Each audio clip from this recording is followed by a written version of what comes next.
YouTube and welcome back. In the last 5 days, EA released a lot of new screenshots and small videos about the presentations in NHL 25. So instead of making multiple small videos every single time they drop something new, I decided to combine it all and break it down for you so you know what to expect from presentation standpoint. A while back, EA already released the new score clock, and even considering not everyone is happy about it, I think these small things matter, and I personally like the minimal look of it. For sure you can improve the visual look of it and allow us to show the team logos, but it could be something we will see added later in the year with one of the patches. We did also saw on the gameplay deep dive, then you will see the team's logo, for example, when your team will be on the power play. Again, I would really like to see that EA Sports logo replace our actual team logos because it would just make it a little bit more authentic. Will it happen? Who knows, but hopefully they will hear the community feedback and add that later in the year. The next big addition to this year's game will be a Grudge Match. Good thing about it that it will track all your games across all modes, online and offline. So no matter what mode you play, franchise or hot or be a pro, you will be able to experience it. It will track the history of your matchups between teams and will show stats before games if you match the same opponent in hot or let's say franchise mode, where you will face the same team 5th year in a row in a Stanley Cup final. Or for example in Be a Pro, if you're facing the same opponent multiple times in a season, you'll see the stats from the previous games. One thing to add, if you play the game with commentaries off, you will not be fully able to experience the new feature because you will only see the visuals. You will not be able to hear what the commentaries actually have to say about the previous matchups, who was the superstar and who was the worst goalie, for example, or for example how your opponent scored that late third period goal to win the game. So I would suggest if you play the game and let's say you're not making content and you're just playing the game for yourself, franchise, Be a Pro or Hockey Ultimate Team, I would suggest you put the commentaries on and make sure you experience the new Grudge Match system on 100%. On top of that, we will also have a new thing called an impact player, and it will highlight the player who let's say scored a hat-trick last time you faced the same opponent. This player will receive a special X-Factor ability for one game, and we can see the X-Factor ability here. Not exactly sure what stats it will boost and how it will work, but it's nice to see some boosts to help you win another game added to the NHL 25. Like I already mentioned, it's not really quite clear exactly how it will work. Maybe it's not a new X-Factor ability, maybe it's just something where if you score a hat-trick and for example your X-Factor ability is not activated, then you'll be able to activate it without any ability points. You probably will see a little bit more shared by EA as we get closer to the release date, and hopefully it's actually something new because I would love to see new X-Factor abilities added to NHL 25. EA also showed multiple new screenshots of how the players will look in the game this year, and to be honest I like it, but considering 50% of the player base use Zone or Classic as their camera view, they may miss out on the new graphics. There also will be a lot of new camera assistance in the game to watch your replay highlights using the broadcast Inspire wire, drone or static camera positioning through the rink to capture even more actions. This new feature probably will benefit more franchise mode Be a Pro than Hockey Ultimate Team because you don't really watch replays, or at least I hope you don't watch replays in Hockey Ultimate Team, and you don't really want to sit there and watch how you score that goal from a different angle. All you want to do is press X, for example if you're playing on PlayStation, and just move to the next face-off. Again, we probably will see a little bit more of this in a franchise deep dive, which I'm expecting next week, and to see how it actually works because the Grudge Match system and the new camera views would be actually sick in franchise mode. Also today, EA dropped some news on the next-gen characters and how the Frostbite engine will finally be able to deliver the best graphics we've seen so far. A lot of new players also received the face scan so we can finally actually recognize who is on the ice. Everything from the eyes to players' equipment to the actual player faces looks much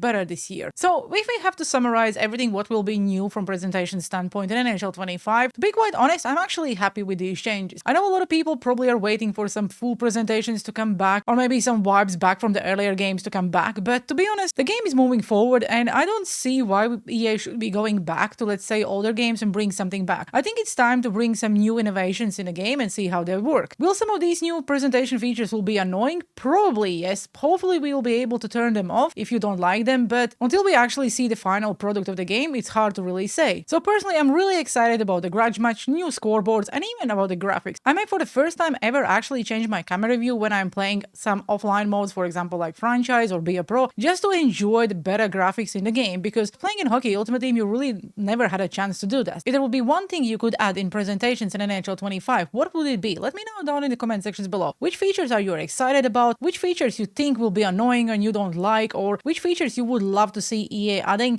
to the game? As always guys, thanks for watching today's video, have a good one and see you on the ice. But just to remind you, if you still want to pre-order the game and get all the bonuses, today is the last day. So if you want to do that, make sure you pre-order the game and the link will be down in the descriptions below. Thanks for watching today's video, have a good one and see you on the ice.